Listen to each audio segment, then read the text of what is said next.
अस्सलाम वालेकुम। आज इस ई कॉमर्स एप्लीकेशन डेवलपमेंट की सीरीज में हम पढ़ेंगे कि इसमें अरिथमेटिक ऑपरेटर्स किस तरह यूज़ करते हैं। हम देखेंगे कि जो हम ऑपरेटर्स यूज़ करते हैं हम किस तरह यूज़ करते हैं। तो उसके लिए सबसे पहले हम ऑपरेटर्स देख लेते हैं, ऑपरेटर कौन कौन से हैं। जैसे कि हमें ये प्लस का निशान नज़र आ रहा है, ये करते हैं हम एडिशन के लिए यूज़ करते हैं। ये हाइफन का निशान नज़र आ रहा है, हम इसको हम सब्सट्रैक्शन के लिए यूज़ करते हैं। ठीक है, तो ये आगे स्टैटिक का निशान आपको नज़र आ रहा होगा, इसको हम यूज़ करते हैं अपने मल्टीप्लिकेशन के लिए। ठीक है, फिर आगे ये डिवाइड का निशान आ रहा होगा, इसको हम डिवीजन के लिए यूज़ करते हैं। आगे ये मॉड्यूलस का निशान आ रहा है, इसको हम मॉड्यूलस के लिए यूज़ करते हैं। जो रिमाइंडर बच जाता है उसके लिए हम यूज़ करते हैं। तो सबसे पहले हम एडिशन देख लेते हैं, एडिशन कैसे करते हैं। हमने एक वेरिएबल डिक्लेयर करवा दिया जिसमें 20 वैल्यू पड़ी हुई है। दूसरा वेरिएबल लिया हमने बी नाम का जिसमें 30 वैल्यू पड़ी हुई है। ठीक है, एक हमने ठीक है, ये दोनों हमारे पास वैल्यू आ गई। अब इनको प्लस कराने के लिए हमें तीसरे वेरिएबल की जरूरत पड़ेगी, जो हम सी लेंगे। ठीक है, सी में हम क्या ऑपरेशन कर रहे हैं, सी में हम कर रहे हैं कि जो हम ए वेरिएबल है हमारा और जो हमारा बी वेरिएबल है, दोनों के दरमियान हमने क्या कर दिया, प्लस कर दिया। ठीक है, अब ए की भी वैल्यू बी सी में आ गई है, बी की वैल्यू भी सी में आ गई है। तो अब क्या करेंगे, हम सिंपली हम सी को शो करवा देंगे तो वैल्यू हमें शो हो जाएगी। तो अब देखते हैं, हम साथ साथ हम अपने प्रोग्राम्स भी करी जाते हैं। ये हमारा ठीक है, ये सिंपल हमने वही काम किया हुआ है। हमने ए वेरिएबल लिया, बी वेरिएबल लिया, अब फिर दोनों को हमने सी में प्लस करा दिया, फिर सी को सिंपली शो करवा दिया। तो अब देखते हैं हम लोकल होस्ट में जाके वेयर इज एडिशन, ये एडिशन है, देखो 50 आ गया। ठीक है, हमारा 30 हमारी बी में थी, 20 हमारी ए में थी, तो हमारा जवाब क्या आ गया, 50 आ गया। इस तरह हम देखते हैं सब्सट्रैक्शन को, जिसके लिए हम यूज़ करते हैं हाइफन का निशान यूज़ करते हैं। तो इसमें भी सेम हमने प्रोग्राम लिया है, उसमें हमने क्या किया है, सिर्फ ए की वैल्यू भी सी को दे दिया, बी की वैल्यू भी सी को दे दिया। तो दरमियान में हमने पहले क्या किया, प्लस लगाया था, हमने क्या किया है, अब हमने माइनस लगा दिया है, तो हमने इको सी करवा दिया है।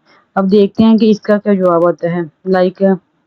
ये सब्सट्रैक्शन है। ठीक है, ये हमने ए की वैल्यू भी सी में आ गई है, बी की भी सी में आ गई है, दरमियान में हमने माइनस लगा दिया है, तो बस अब हो गया है। अब हम सी को सेव करके हम सी की वैल्यू देखेंगे। अब हम यहाँ पे आके सब्सट्रैक्शन, ये माइनस, ये 10 आ गई है। ठीक है, यहाँ मिस्टेक ये हो गया है कि ए की वैल्यू बड़ी आ रही है ना, तो इस तरह से माइनस, इसलिए -10 आ रहा है। अगर हम 40 में से 30 निकालेंगे तो फिर हमारी प्लस में वैल्यू आएगी। देखें, ये देखें, बिल्कुल कैलकुलेटर वाला काम यहाँ पे हो रहा है। ठीक है, अब हम देखेंगे मल्टीप्लिकेशन। मल्टीप्लिकेशन के लिए हम क्या यूज करते हैं, स्टेप यूज करते हैं। इस तरह भी हमने वही ए का वेरिएबल ए को 20 कर दिया है। ठीक है, और यहाँ पे हम छोटी रकम ले लेते हैं, हम ले लेते हैं 10 ले लेते हैं, यहाँ पे हम 5 ले लेते हैं। ठीक है, यहाँ पे हमने क्या किया, हमने सिंपल हमने बीच में स्टैटिक का निशान लगा दिया, दोनों वेरिएबल्स की वैल्यू हमने सी में पुट कर दी है, और फिर दरमियान में हमने स्टैटिक का निशान लगा दिया, सी को हमने इको करवा दिया। तो हम यहाँ पे देखते हैं, हम यहाँ पे सिंपल ये करेंगे स्टैटिक, यहाँ पे हम 10 करेंगे, इजीनेस के लिए ना कि समझ आ जाए। ठीक है, सिंपली हम शो करवा देंगे वैल्यू, वो जवाब आना चाहिए 50। 10 50 5 10 को 5 से मल्टीप्लाई करो तो 50 आता है। तो इस तरह से आगे रह गया हमारा डिवीजन। मेन यही 4 हैं, डिवीजन, मल्टीप्लिकेशन, एडिशन और ये सब्सट्रैक्शन। तो अब देखते हैं हम, ये देख सिंपली हमने सेम यहाँ पे वही काम किया हुआ है, सिर्फ हमने क्या किया, डिवीजन का हमने जो है ऑपरेटर है उसको यूज कर लिया है। तो यहाँ पे हम देखते हैं आगे, यहाँ पे हम क्या करेंगे, सिंपल डिवीजन यूज कर देंगे, बस हो गया काम। तो ये 2 आ गया।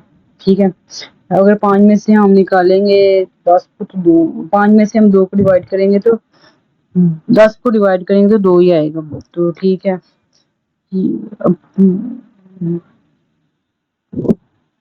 ये बहुत इजी ऑपरेटर्स हैं, ये बहुत इम्पोर्टेंट भी है PHP में ना, तो इसलिए हम इसकी वीडियो बनाई है।